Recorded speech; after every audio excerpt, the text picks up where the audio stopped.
My question is, how does beloved Huzoor choose which letters to reply personally and which ones get replied by the private secretary sahab? There are some common letters of dua and prayer.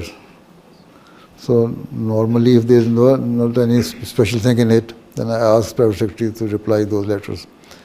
If there is any letter in which a person needs some guidance or some special issue to be discussed or explained to him, then I reply myself. This is how. Otherwise, I cannot reply all the letters which I receive, almost 30,000-40,000 letters in a month. No, I can't. Right.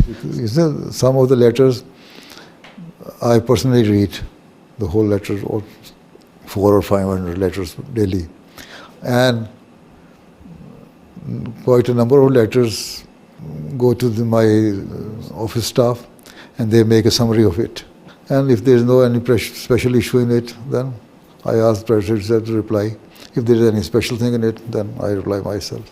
If there is any special guidance you need, then you can see special, urgent. Then I will reply. Ji Huzoor, inshallah. Right? Inshallah.